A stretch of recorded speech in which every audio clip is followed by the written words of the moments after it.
Daily Kids News. Daily Kids News. Daily Kids News. Daily Kids News. Hello, Curious Crew. Big Brain here. Welcome to episode 70. And yep, 70 is a super sparkly number because it means we've had 70 chances to learn together. If you missed the news, no worries. Let's learn it together. Today, we've got a big tennis tournament you can almost hear squeaking on the court, a robot swarm that learns better manners, and a kids' museum where your hands do the thinking.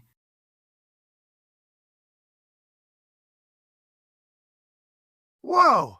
Have you ever played a game so long your socks feel like they've lived a whole life?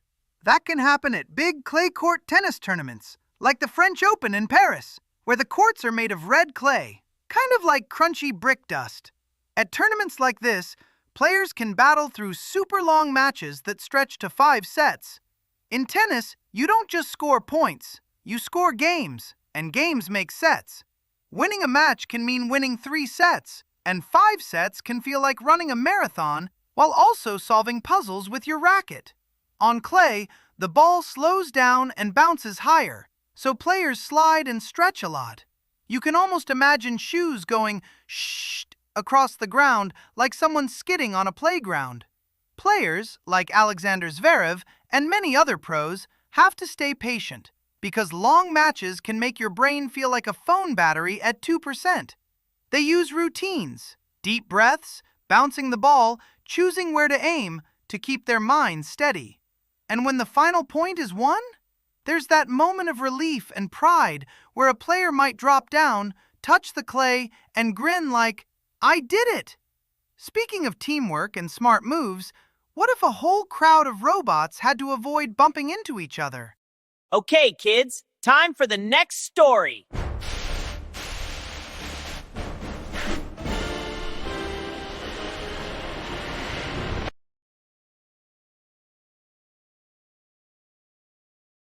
Have you ever seen ants marching, birds swirling, or fish moving like one wiggly cloud?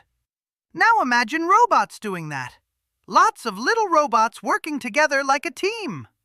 Scientists are studying robot swarms, which means a bunch of robots that each follow simple rules. Here's the funny part. Even simple rules can accidentally cause a robot traffic jam. Picture a hallway at school when everyone tries to go through the same door at once. Oops! Tip! Shuffle! Stuck! Researchers found that a small rule change can help. When robots get crowded, they can adjust how they move and respond so they don't clump into a frozen pile.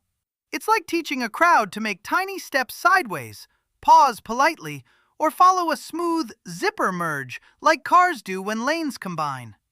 Why does this matter? Because swarms could help with big jobs where one robot alone would be slow, like exploring a place, carrying supplies, or searching tricky areas. Many small robots can spread out like sprinkles on a cupcake, covering more ground. The coolest thing is the idea that complicated teamwork can grow from simple instructions, kind of like how a great class project happens when everyone has one clear job. And speaking of exploring with your hands and your brain, let's roll into a place where touching and trying is the whole point. Hey kids, it's Big Brain with your Daily Scoop. Today, brains can control your body. Watch this. Whoa, my arms are off. Come back here, you. I guess they have a mind of their own.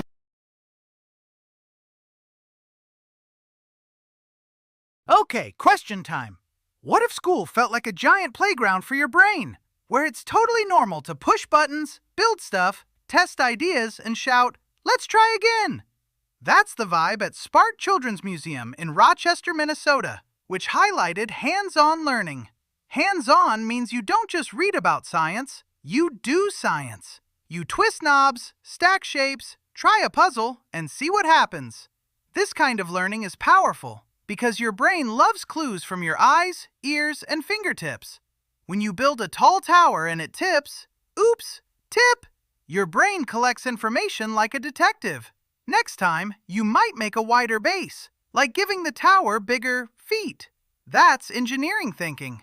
Museums like this often have stations about forces, push and pull, light, shadows and colors, and patterns, how things repeat. You might test how fast something rolls down a ramp, Or how air can lift a ball in a stream like a magic trick. Except it's science. And here's the secret superpower. When you experiment, you learn that mistakes are not the boss.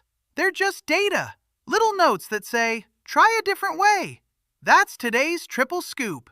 Clay court tennis grit, robots learning to share space, and a museum where your hands help your mind grow. That's our show, Brainy Buddies. Keep those neurons firing. See you next time. See you tomorrow. Row. Woo!